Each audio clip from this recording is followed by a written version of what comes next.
Hola a todos, ¿cómo están? Bienvenidos a un nuevo video del canal. Bueno, hoy vamos a estar hablando sobre el día que Lacan citó a Borges. Permítanme contarles que el día que yo leí esta cita para mí fue una sorpresa bastante grata porque, como seguramente muchos de ustedes saben, Lacan y Borges son dos de mis autores favoritos. Entonces ver que uno citaba al otro me llamó muchísimo mi atención. No estoy queriendo decir con esto que sea la única cita de Lacan a Borges o que sea el único momento en el que Lacan se refiere a Borges, pero sí es la primera y la única que yo he encontrado y me gustaría hoy hablarles un poco sobre eso. Para ponernos un poquito en contexto, quiero contarles que la cita se desarrolla en el texto Escritos 1 de Lacan, concretamente en el texto Seminario sobre la carta robada. Como siempre, voy a dejarles toda la bibliografía acá abajo en la caja de descripción del video para que ustedes puedan verla cuando quieran. Entonces, bueno, ubicándonos una vez más en los Escritos 1 de Lacan, específicamente en el Seminario sobre la carta robada, vamos directamente a la página número 34 del texto. Lacan viene hablando, ustedes recordarán que la carta robada recupera un texto de Edgar Allan Poe, en el cual se relata la historia de un ministro que había robado una carta que había recibido la reina, que supuestamente contenía un mensaje sumamente sensible e importante. Cuando al jefe de policía se le asigna ir a investigar la casa del ministro para tratar de encontrar la carta y recuperarla, los policías en general no encuentran la carta dentro del lugar donde supuestamente se encontraba. Es decir, revisan de arriba a abajo la casa del ministro y nunca encuentran la famosa carta. Si no tienen muy fresco el texto, también les voy a dejar acá abajo un link para que lo revisen antes de seguir con el video. Dice entonces Lacan: todo ese despilfarro de ingenio no tiene pues otra finalidad que la de desviar al nuestro de los que nos fue indicado previamente que debíamos considerar como seguro, a saber que la policía buscó por todas partes, ¿no? Supuestamente la policía había buscado por todas partes, incluso en el texto de Poe se explica cómo la policía empieza a dividir el lugar en una especie de cuadrícula para que no quede ningún resquicio de espacio sin revisar, y aún así no encuentran la carta. Buscaron por todas partes y no la encontraron. Sigo. Cosa que debíamos entender en lo que se refiere al campo en el que la policía suponía, no sin razón, que debía encontrarse la carta. Este es el punto fundamental de la cita porque lo que realmente le va a importar a Lacan de esta cuestión es el problema del campo. Cosa que debíamos entender en lo que se refiere al campo en el que la policía suponía, no sin razón, que debía encontrarse la carta, en el sentido de un agotamiento del espacio, sin duda teórico, pero que el picante de la historia consiste en tomar al pie de la letra. Pues el cuadriculado que regula la operación nos es presentado como tan exacto que no permitiría, según nos decía, que un 50avo de línea escapase a la exploración de los esculcadores. Entonces se supone que la policía buscó muy bien porque dividió el espacio de la casa en cuadrículas y lo fue analizando parte por parte. Lo interesante de la carta, si han leído el cuento, es que saben que aun cuando la carta estaba ahí, la policía no la encontró. Lo que Lacan trata de decir es que el problema es un problema espacial. Entonces pasamos a una pregunta fundamental que plantea Lacan. ¿No tenemos entonces derecho a preguntar cómo es posible que la carta no se haya encontrado en ningún sitio, puesto que el campo que éstas agotaron la contenía de hecho, como lo probó finalmente el hallazgo de Dupin? Ese es el punto fundamental. Cuando Dupin va a la casa del ministro, encuentra la carta justamente que la policía no había encontrado, precisamente porque el ministro lo escondió en las narices de la policía. Justamente no la escondió, la dejó sobre la mesa. Ese es el punto clave del cuento de Poe. Lo que nosotros tenemos que pensar es qué importancia va a tener este cuento para Lacan para poder hablar de su propia teoría. Entonces vamos a la pregunta fundamental donde Lacan habla justamente de Borges. ¿Será necesario que la carta, entre todos los objetos, haya sido dotada de la propiedad de nuliviedad? Esa palabra, recuérdenla porque es clave para lo de hoy. Nuliviedad.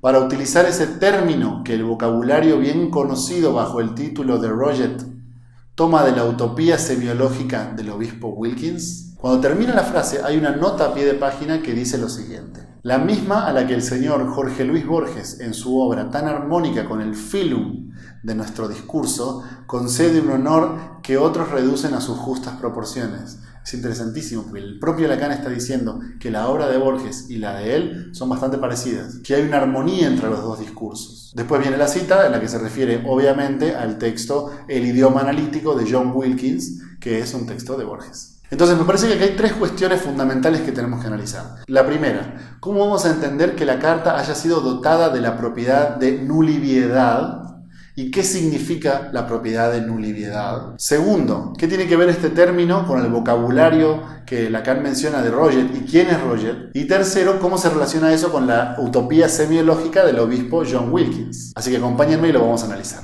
Entonces, empecemos por el principio. Analicemos la cuestión de la nulividad. En 1805, un físico y teólogo británico llamado Peter Mark Roget creó una especie de diccionario al que le puso el nombre Diccionario de la Lengua Inglesa. Era un diccionario de unas 15.000 palabras y tenía una intención fundamental: ayudarle a la gente que escribía en inglés a escribir un poco mejor. Lo interesante de este tesauro es que está armado de una forma bastante peculiar. Es decir, está armado por 6 categorías que a su vez están subdivididas en distintas secciones y partes. Cuando ustedes lo vean, se van a dar cuenta que está profundamente influenciado por la propuesta de Aristóteles, porque la forma de clasificar es sumamente aristotélica. Se arma como una especie de árbol que se va ramificando cada vez más en distintos términos específicos. Por supuesto, también les voy a dejar el link acá abajo para que lo vean y entiendan precisamente a qué me refiero con esto. Entonces, cuando me di cuenta que cuando Lacan se refería a Roget hacía referencia a un diccionario, pensé que tenía que buscar la cualidad de nubilidad y saber qué significaba. Busqué la palabra como tal, puesto que el diccionario obviamente tiene todas las palabras en orden, y cuando encontré nubilidad me di cuenta que tenía un número, el 187. Entonces me dirigí a esta especie de índice, que en realidad tiene más bien como una forma de ramificación, como les decía, y me di cuenta que el número 187 está dentro de otras categorías. Les cuento cómo está estructurado. Dentro de la clase número 2, que se llama espacio, hay al menos 4 categorías. La primera, que sería espacio en general, la segunda, que es dimensiones, la tercera, que es forma, y la cuarta, que es movimiento, motion. A su vez, dentro de la primera, que es espacio en general, encontramos 3 subcategorías.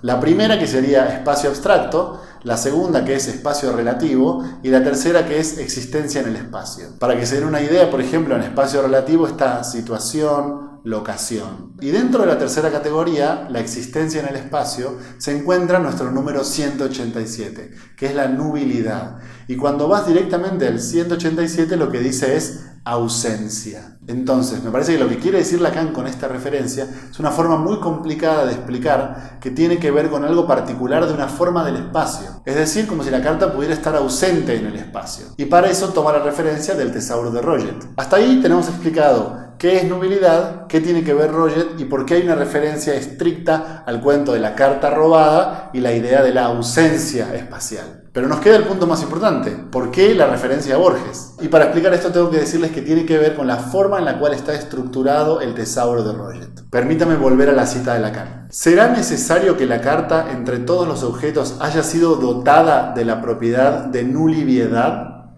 para utilizar ese término que el vocabulario bien conocido bajo el título de Roget toma de la utopía semiológica del obispo Wilkins? Entonces, es como si el tesauro de Roget tomara algo de la utopía semiológica del obispo Wilkins. Pero, ¿de qué va el texto de Borges sobre el idioma analítico de John Wilkins? Dentro de la narrativa de Borges, que siempre implica como un coqueteo entre la realidad y la fantasía, Wilkins era un obispo que supuestamente vivió alrededor de los años 1600 y un día acometió una empresa realmente interesante. Voy a citar textual de la obra de Borges.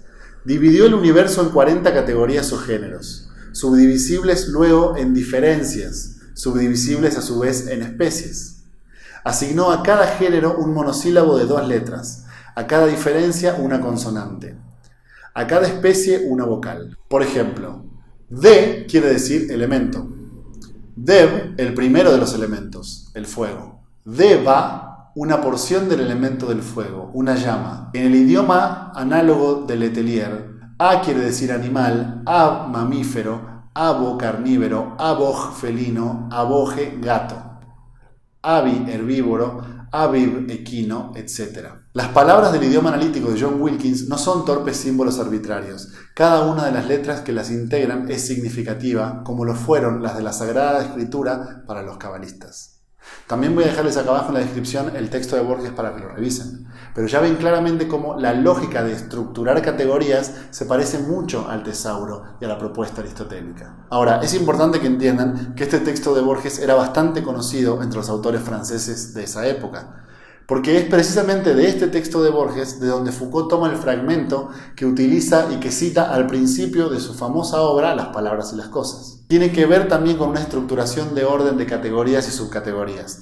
Lo cito textual, aunque seguramente ya lo conocen. Esas ambigüedades, redundancias y deficiencias recuerdan las que el doctor Franz Kuhn atribuye a cierta enciclopedia china que se titula Emporio Celestial de Conocimientos Benévolos. En sus remotas páginas está escrito que los animales se dividen en A. Pertenecientes al emperador, B. Embalsamados, C. Amaestreados, D. Lechones, E. Sirenas, F. Fabulosos, G. Perros sueltos, H. Incluidos en esta clasificación, I. Que se agitan como locos, J. Innumerables, K. Dibujados con un pincel finísimo de pelo de camello, L. Etcétera, M. Que acaban de romper el jarrón, N. Que de lejos parecen moscas. Ahora entendemos a qué se refiere Lacan cuando dice que el texto de Roger está basado en la idea utópica del obispo Wilkins, en la idea de armar un lenguaje estrictamente analítico, donde las palabras puedan ser ordenadas por categorías y entender que cada término encierra en sí mismo